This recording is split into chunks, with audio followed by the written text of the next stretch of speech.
Well, first, pretty excited locker room in there, as you can imagine. So proud of my football team and the way they just took it one play at a time. It's for me, just to see them grow. This was the next stage in development of our football team, and that they needed to just not think about outcome and think about one play at a time, get to the next play, focus, refocus, and that was the charge all week. Many people had talked about not getting off to a good start and all those things. How do you change that? And so we're talking so much more about just locking in mentally on one play at a time. Don't think about the scoreboard. And I thought they did a great job. The second thing that I'd like to bring up is the crowd was unbelievable. They created an energy unlike one that I can remember that was sustainable for our football team. That was truly a home field advantage for us. And then I thought tactically we played smart, the last thing. We were able to pin Alabama in poor field position mostly the first half, made it difficult for them. And I thought we just played smart. We didn't turn the football over. We had the one play where we came out of coverage late. Other than that, I think our guys played really smart football. So, the basic tenets of winning games like this is one play at a time, play tactically smart, take care of the football. I thought we did all those things and really grew up today. So with that, I'll open it up to questions. Microphone. Coach, the thinking on the two-point conversion, when you got the ball, were you saying we're going to take it and if we score, we're going to go for it, or was it a decision at that moment? It was a decision at that moment. I just felt as I thought about it, if we could boil this game down to one play and win this game before the game started, if you asked me, hey, I'm going to give you one play, and if you're successful on that one play, you beat Alabama, I would have taken that 100 times out of 100. And so at that moment, it kind of hit me that way. And I knew we had a really good play that we hadn't used and they hadn't seen. And when you get 5 out on the perimeter, you truly have a threat. And so I felt really good about the play, and it was well executed, and that was the thought behind it. Yeah, hey, Coach, right here. Just what can you say about Jayden Daniels? Obviously, another tremendous performance from him, and continues to just grow by the week. What can you say about his play? Yeah, I mean, look, we're not here unless our quarterback plays really well. This is whether it's Pee Wee football or high school football, college football, or the NFL. Your quarterback has to play well, and he did some really amazing things, and in particular late, right? I mean, he made big plays late when he needed to. He ran when he needed to. He threw it and made big plays. But, look, this is a team game. We did some great things defensively. Our special teams was good.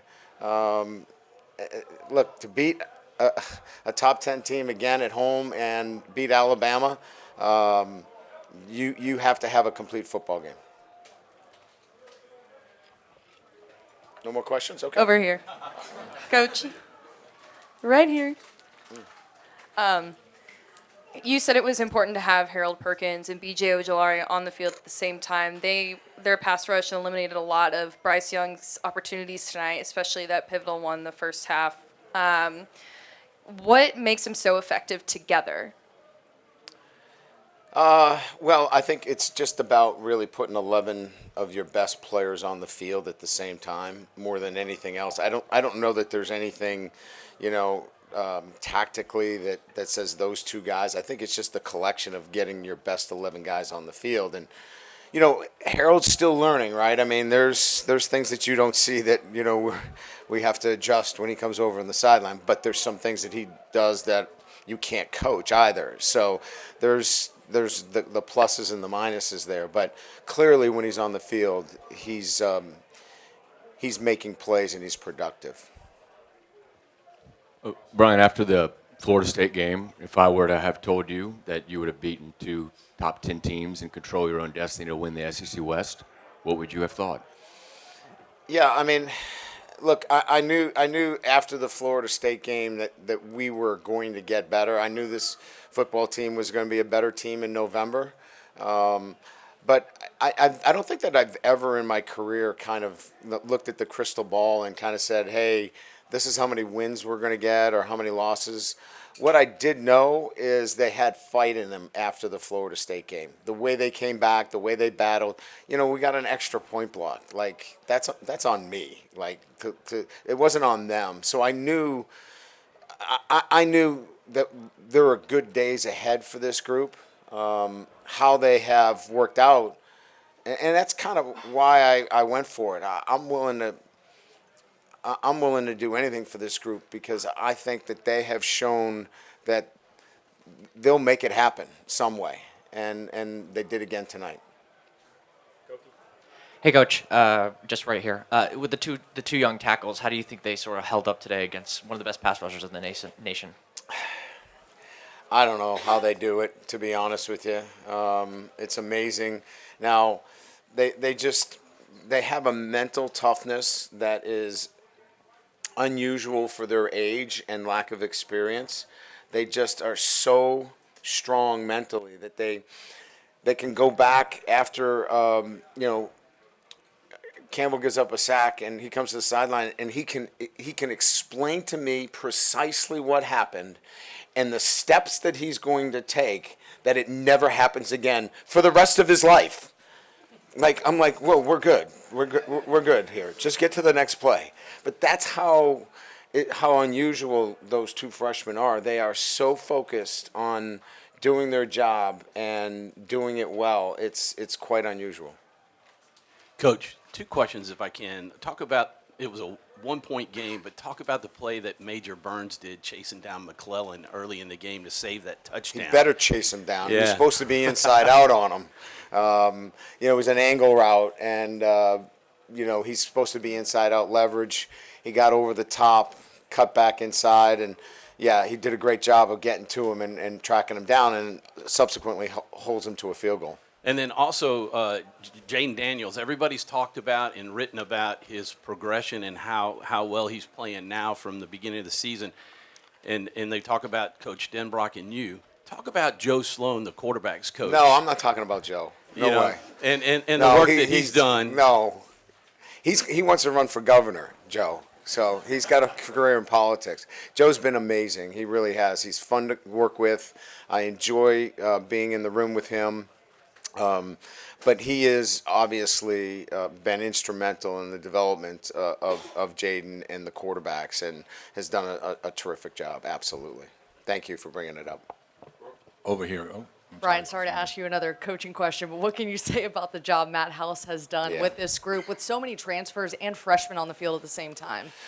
Yeah, I think, that's one of these things that I think when we look back on it, remember now, we're talking about 15 to 17 transfers and, getting them to communicate, effectively, from different backgrounds and not knowing a system of defense. And, people talk about the Florida State game. We had 7 or 8 communication busts in that game where guys were just trying to learn how to get the signals down.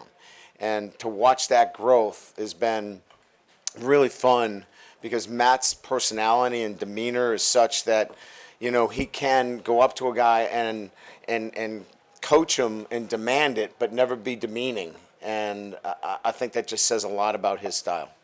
over here, Brian. Coach, for lack of a better term, how much cojones do you think it took to go for 2 in that situation?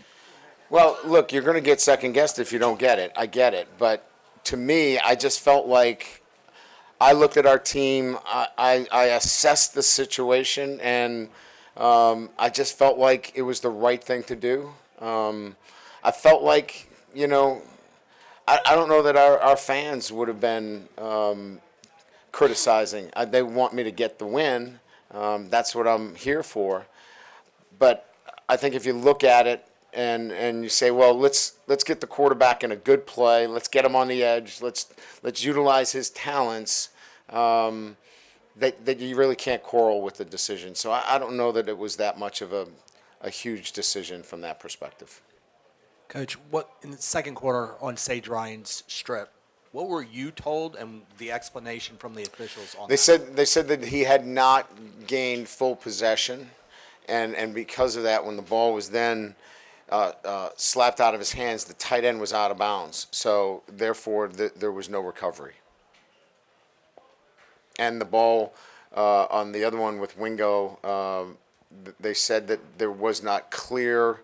It was not clear and definitive that there was a tip from the replay official. Coach, right here.